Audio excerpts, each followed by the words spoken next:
This is extra example 1. And for this example, we're given the same soil specimen as in example 4. So we know C prime is 0 and phi prime is 32 degrees. And then we're going to conduct another direct shear test with a normal force of 80 pounds. And let's predict the shear stress at failure for this direct shear test.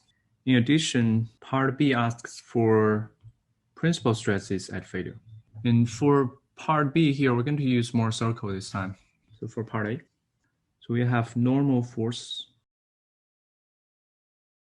This is 80 pounds of normal force. And from example 4, again, we know cross-sectional area A is 0.0278. Then the normal stress, sigma prime. This normal force divided by A. I use Fn for normal force. So the normal stress is 80 divided by 0.0278. And this is 2880 PSF, pound per square feet. So that's the normal stress. And then the shear stress at failure, we can use the Mohr-Coulomb failure criteria. So it's 2880 times tangent of 32. So that's part 1. Basically, given normal stress in that friction angle, we can predict the shear stress at failure. For part B here, and the way to get principal stress values, I'm going to show how to get these using Mohr-Coulomb. On this slide, I'm showing, again, normal stress, that's sigma prime, and this shear stress at failure, tau f. And we have this Mohr-Coulomb failure envelope shown here, so failure envelope. And the angle of this is 32 degrees. And to get principal stresses using Mohr-Coulomb, we first need to construct that Mohr-Coulomb. And the way to construct the Mohr-Coulomb is first to identify a point on the Mohr-Coulomb. So the point we know for this direct shear test is actually the stress values or the normal and shear stresses on the failure plane. That's this point here. So from previous calculation part A, we have this normal stress of 2880 and shear stress of 1800. So we know the normal and shear stress is on that horizontal plane, on that failure plane.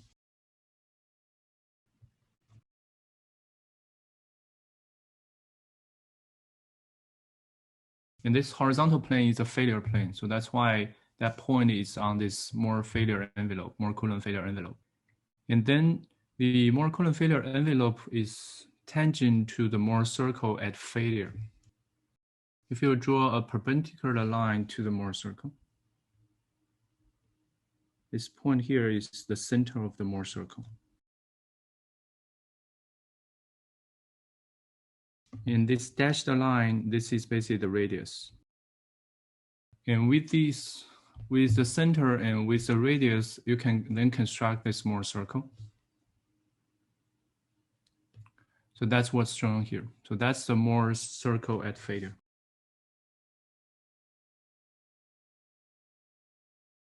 So that's how you construct this Mohr-Coulomb at failure. When you identify that center of the Mohr-Coulomb and you know the radius, then you can draw this Mohr-Coulomb at failure. And the intersection of this Mohr-Coulomb with the horizontal axis, with the normal stress axis, are basically your principal stresses. And so the larger one is the major principal stress.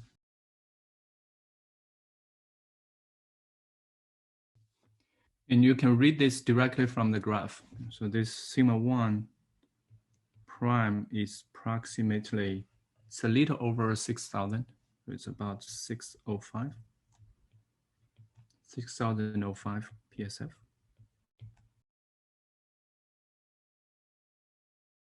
And similarly, the minor principal stress sigma 3 prime, you can also read it from this graph. So this principal stress.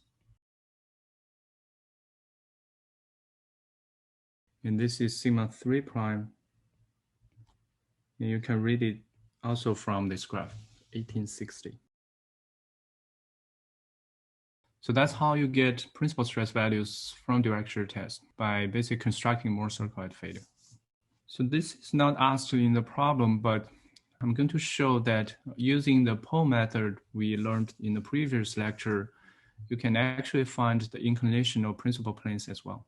And to do that, so remember in the Pohl method, there are two steps basically. One is to identify the pole, and two is to use a pole to find stresses or the inclination of that plane.